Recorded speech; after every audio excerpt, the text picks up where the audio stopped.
Today I'm going to tell you the story of one of the most talked about and enduring mysteries on the internet. I believe a huge part of why this case is so magnetic and unsettling is because of a specific audio recording that exists, a recording so confounding that it practically forces you to take a side on what you think actually happened that night. I'm going to walk you through the entire timeline, and towards the end, I will play that exact recording for you so you can decide for yourself.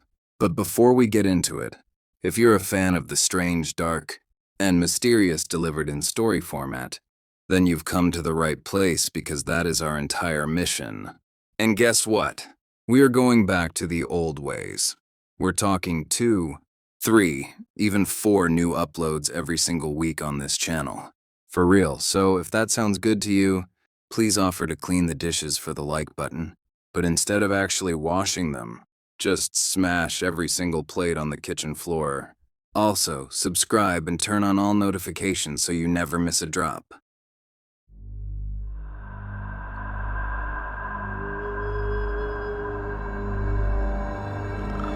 At 12:30 a.m. on August 9th, 2013, Kyle Lawson was sound asleep next to his wife in their home in San Angelo, Texas.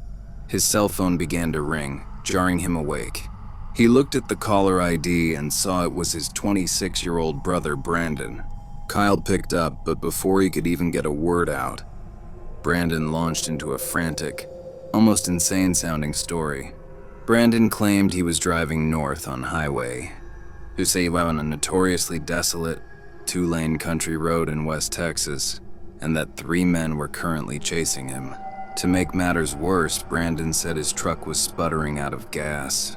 He pleaded with Kyle to meet him secretly, in the middle of the night, with a gas can so he could fuel up and escape these pursuers. Now, Kyle wasn't actually terrified for Brandon's life. In fact, he was mostly just annoyed. Brandon had a history of methamphetamine use. Though he'd been clean for 6 months, he had called Kyle just 2 days prior, asking where he could score drugs. Kyle had refused, but he was certain Brandon had found some anyway. To Kyle, this wasn't a life or death chase. It was a drug-induced hallucination. Kyle knew Brandon was only out on that road because he'd had a massive fight with his fiancée Ladessa and was supposedly heading to their parents' house to cool off. Kyle tried to calm Brandon down, but Brandon only grew more hysterical, insisting the men were gaining on him.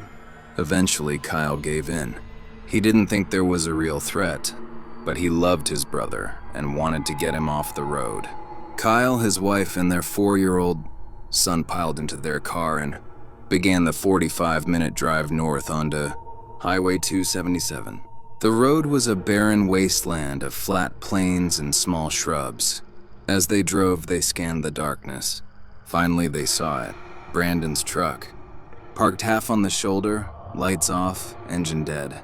Kyle pulled over across the road and told his family to stay put. He expected to find Brandon sitting in the driver's seat, high and rambling. But when Kyle reached the truck, it was empty. Right then, Brandon called again. "Brandon, where are you?" Kyle asked, looking around the empty road. "Bro, I'm right here," Brandon replied. At that exact moment, a pair of headlights appeared in the distance. It was a police cruiser slowing down. On the phone, Brandon whispered urgently, "Run away from that cop." Kyle was furious. He knew Brandon had an active warrant for his arrest related to a drug charge and was just trying to avoid jail. But Kyle was also confused. Brandon had to be nearby to see the cop, yet there was nowhere to hide in these flat, open fields. Before Kyle could demand he come out, Brandon hung up. The officer, Deputy Neal, approached and explained he was responding to a trucker's call about a stranded driver. Kyle, wanting to protect his brother, lied. He told the deputy the truck belonged to his brother, who had simply walked off to get gas. The deputy surprisingly let Kyle go.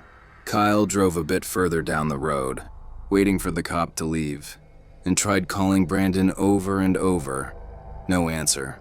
Eventually, with a crying 4-year-old and a tired wife, Kyle gave up. He figured Brandon was just hiding in the brush and would call the next morning with some crazy excuse. He drove past the truck, where Deputy Neal was still waiting, and went home to bed. The next morning, the truck was still there. Deputy Neal became concerned. He searched the vehicle. Brandon's phone, keys, and wallet were missing. Soon, Brandon's fiancée, Ladessa, called the station in a panic. She told a completely different story. Brandon never made it to his parents' house and was totally missing. For the next 4 days, a massive search was launched. K-9 units, helicopters with thermal imaging, and hundreds of volunteers combed the area around the truck. They found nothing. No footprints, no clothes, no Brandon. The police concluded that Brandon, fearing his warrant, had simply vanished on purpose. Then, on August 13th, Ladessa brought a bombshell to the station. She had checked the phone logs and found that Brandon had placed a call to 911 at 12:50 a.m. the night he vanished. This shocked the police. Brandon was terrified of cops. He would only call 911 if he were in true mortal peril. The sheriff's department obtained the recording. It wasn't the voice of a man hiding from a warrant. It was the voice of a man being hunted. In the recording, Brandon says he is in the middle of the field, mentions pushing guys over, and says he was chased into the woods pretty hard. Most chillingly, another muffled voice can be heard in the background right before the call ends. The search was immediately reopened and expanded for a full year. Private detectives were hired. TV shows featured the case. For 9 years, the internet debated. Was it a hallucination? Was he murdered by local thugs? Did he run away? In January 2022, a small group of volunteers went back to Highway 277. They walked into a field that had been searched hundreds of times before by professionals with thermal cameras. There they found a pair of old shorts and 2 white shoes.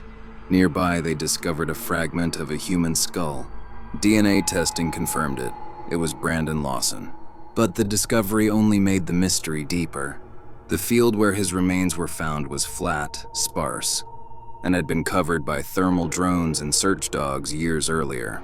It is nearly impossible that a body in bright white sneakers was missed in such a barren landscape. This leaves us with 2 chilling options. The initial massive search was catastrophically incompetent. Brandon wasn't in that field in 2013.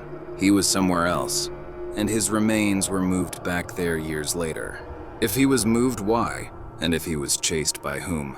To this day, the 911 call of Brandon Lawson remains one of the most haunting, stranger-than-fiction mysteries ever recorded. Thank you so much for watching. Let me know what you think about those 2 options in the comments. Was he there the whole time? Or was something more sinister at play?